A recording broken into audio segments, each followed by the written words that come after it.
Okay, I'll give you a little update. Though I realize this isn't of much interest to many people, you know, unless you're really into chickens. But to me, it's interesting how strong the instinct is in the chicken.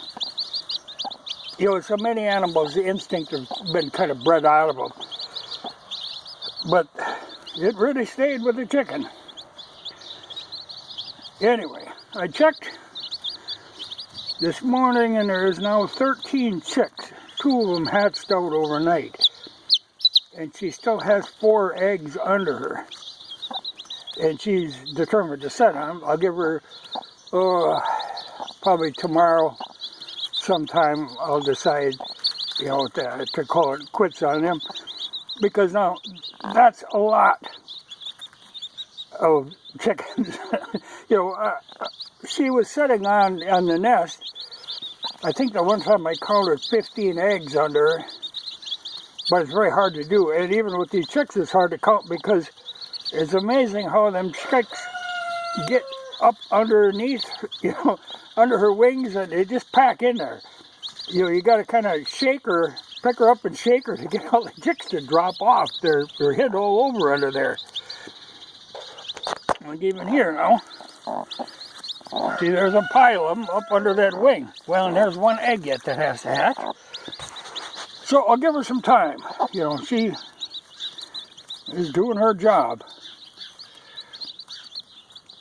And I saw one of them that hatched out last night now is much lighter colored. More. That's probably was originally her egg. And it probably was from the rooster of the same breed. So that's probably a true breed. But these, you know, there's a lot of these that are barred rock. Yeah, there I see a little white colored head peeking out. No, that could be a buff, you know, purebred buff, because I've got 3 different roosters, you know. Well, there you can see a red head peeking out. That's got to be some of the Rhode Island Red influence. But she's doing a real good job. But like I say, when she was on the nest sitting on the eggs, that's a lot of eggs to cover with 1 chicken. Though she could spread out to cover an amazing amount of ground, I totally expected that some of the eggs wouldn't hatch just because, you know, we had some cold nights and it could have very easily damaged some eggs that weren't completely covered, kept warm all the time, you know. So and they're eating and they're drinking and they're doing fine. And we've got warm days now, so, but I'll leave them in here. You know, I'm going to turn them loose in this whole pen eventually. You know, I've got so the other chickens can't come in here. This is just for her, but right for the moment I'm keeping them confined in this little, in my old sled.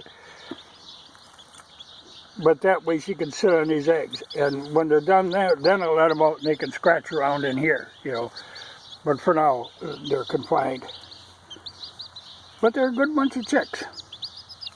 But it is, to me, fascinating that the instinct is so strong in them. But that's good. It's good to see. You know, like a lot of cattle even, a lot of the instinct is bred out of them. You know, one of the best, like mothers I've seen are the Black Angus. They are very good mothers, very persistent, and they'll take you. You know, when they have a calf, they're very defensive of the calf.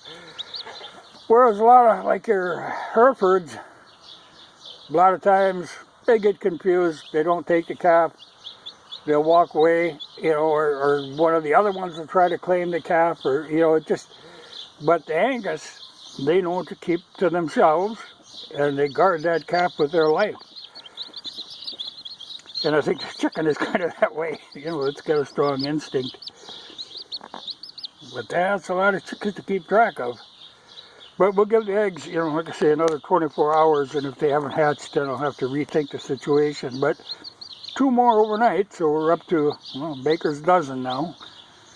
But, you know, a lot can happen with little chicks. I mean, especially when you got that many of them.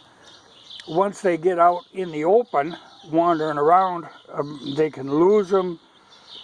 Things can get them, you know, they're, until they get a couple of months on them there, in a pretty precarious position.